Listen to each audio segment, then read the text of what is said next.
South ఇండియాలోనే biggest sorry store మన Varahi silks మన విజయవాడ ఎంజీ రోడ్ లో డిసెంబర్ 4వ తారీఖున ఘన ప్రారంభం.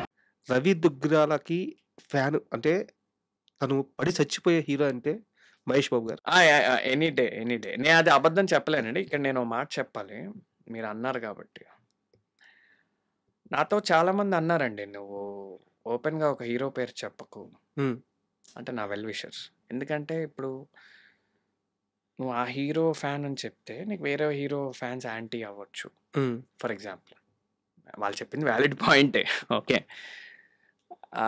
సో చెప్పకు.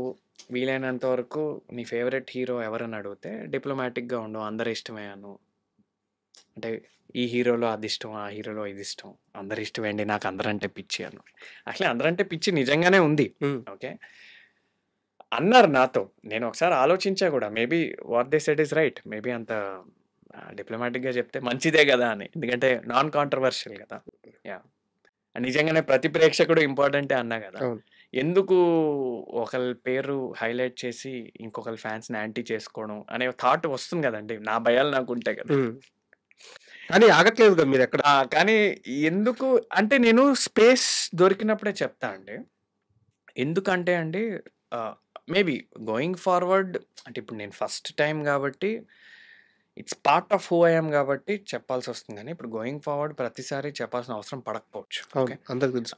సో ఇప్పుడు ఏమవుతుందంటే అండి, నేను వాళ్ళందరికీ ఏం చెప్పా అంటే, మీరు చెప్పింది కరెక్టే, మీరు ఏ లాజిక్ చెప్తున్నారో కరెక్టే, కానీ ఇక్కడ ఒకటండి, ఇప్పుడు మనం ఎవరి వల్ల అయితే సినిమాల్లోకి వచ్చామో వాళ్ళ పేరు మనం మర్చిపోతే మన రూట్స్ మర్చిపోకూడదు అనేది నా హ్మ్. ఐడియాలజీ. హ్మ్. నేను నిజంగా ఆ మురారి చూసే నాకు సినిమా పిచ్చి అంటుకుంది. హ్మ్. సో ఇప్పుడు నేను మరి మహేష్ అన్న పేరు ఎక్స్ప్లిసిట్గా మెన్షన్ చేయకపోతే, స్పెషల్గా మెన్షన్ చేయకపోతే, I'm not being honest with myself. Hmm. Okay, so అందువల్ల నేను అయ్యో, you are asking me not to mention a name which is a huge part of my childhood or which is a huge part of my inspiration to get into films, who played a huge part, అంటే acting పరంగా కూడా. అంటే ఎప్పుడైనా కలవాలని ప్రయత్నించారు? అయ్యో అసలు మహేష్ అన్న, నేను మొన్న ఎవరితోనే అన్నా అండి, నా ఫ్రెండ్ ఒక అతను మన రాజమౌళి గారి కొడుకు, అదే ఎస్ఎస్ కార్తికేయ గారికి కొంచెం ఫ్రెండ్ లాగా అనమాట. హ్మ్. ఆర్ ఫ్రెండ్ సంథింగ్, ఒక అసోసియేషన్ ఉంది, వాళ్ళు సేమ్ అపార్ట్మెంట్స్లో ఉండడము అలా. హ్మ్. హ్మ్. నా ఫ్రెండ్కి ఫోన్ చేసి, నేను ఊరికేనే మన వారణాసి ఇదంతా ఈవెంట్ అయింది కదా, అది అవ్వకముందే, అంటే ఆ టైటిల్ రాకముందే, నేను హీరోగానే చేయాలనుకుంటున్నా, ఆ క్లారిటీ నాకుంది, కానీ వారణాసి సినిమాలో, అంటే వారణాసి టైటిల్ తెలియదు కదా, ఎస్ఎస్ఎంబి 29 అప్పుడు. హ్మ్. హ్మ్. హ్మ్. ఎస్ఎస్ఎంబి 29లో మీ కార్తికేయతో మాట్లాడి బ్యాక్గ్రౌండ్లో రోల్ ఇచ్చినా నేను చేసేస్తారా, సెట్ కదా. ఎందుకు అంటే course the greatest director of contemporary cinema mister Rajamouli గారిని చూడడం అనేది పక్కన పెడితే, ఆర్ ఆ వర్కింగ్ స్టైల్లో ఉండడం మహేష్ అన్నని చూసినట్టు ఉంటుంది కదా, ఫర్ ఎగ్జాంపుల్. హ్మ్. లేదా సి అదొక యాంగిల్, అండ్ సి 120 కంట్రీస్లో రిలీజ్ చేస్తారండి ఆ సినిమా. ఓకే, నేను బ్యాక్గ్రౌండ్లో ఉన్న వరల్డ్ మొత్తం నన్ను చూస్తుంది కదా. హ్మ్. అంటే ఇప్పుడు నేను రేపు పొద్దున్న అబ్రాడ్ వెళ్ళా అనుకోండి, ఏదో ట్రిప్కో దేనికో, ఇప్పుడు నేను ఒక నార్వే వెళ్ళా అనుకోండి, నార్వేలో ఒక తెల్లోడితో మీకు వారణాసి సినిమా తెలుసా, ఓ 2 years తర్వాత అంటే వాడికి తెలుసు అంటాడు. అవును. అంత సెన్సేషన్ క్రియేట్ చేస్తుంది కాబట్టి ఆ సినిమా. సో అప్పుడు నీకు తెలుసా ఆ సీన్లో నేను ఉన్నా అని చెప్పుకోవచ్చు కదా ఎవరితో అన్న. సో ఇలా సరదాగా, సో అంటే వాడు నవ్వాడు యాక్చువల్లీ. సో ఎస్, నేను ఆయన ఆర్గానిక్గా కలిసే ఛాన్స్ నాకు రాలేదు. ఒకసారి ఎప్పుడో ఒక ఈవెంట్లో నేను మిస్ అయిపోయాను. నాకు ఒక ఇన్వైట్ వచ్చింది, ఒక ఈవెంట్కి ఒక ఇన్వైట్ వచ్చిందండి.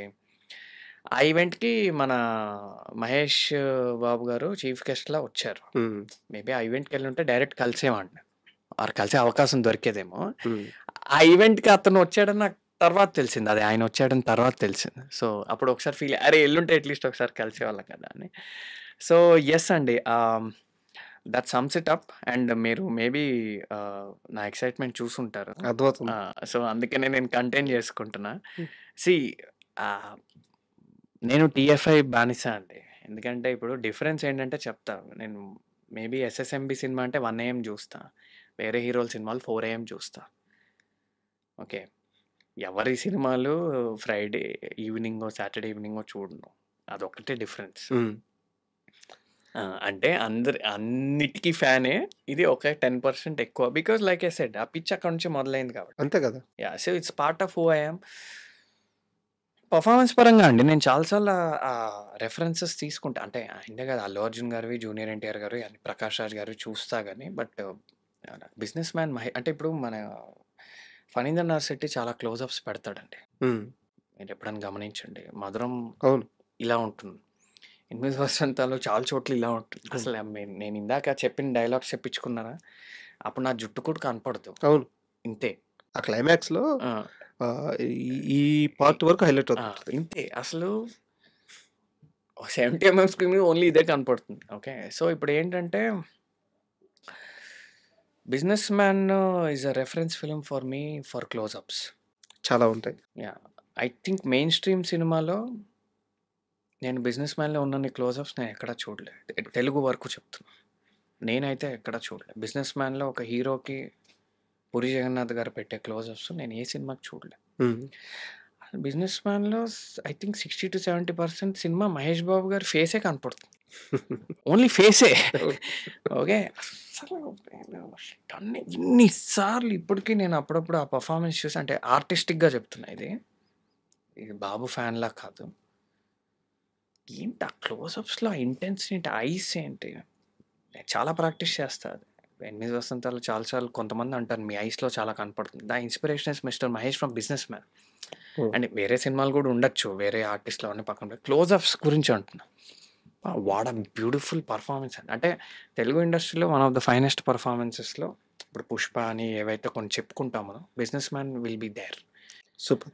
టాప్ 10 అంటే ఈ మోడర్న్ లాస్ట్ 10-15 ఇయర్స్‌లో for example best performances by lead actors in Telugu cinema list ఏస్తే అన్నట్టు ఇప్పుడు 'పుష్ప' కానివ్వండి, ఇలా 'అర్జున్ రెడ్డి' కానివ్వండి, ఇలా కొన్ని ఉంటాయి కదా! 'మహానటి' కానివ్వండి, 'business man' will be there. Rangasthalam 'Ram Charan' కానివ్వండి. అండ్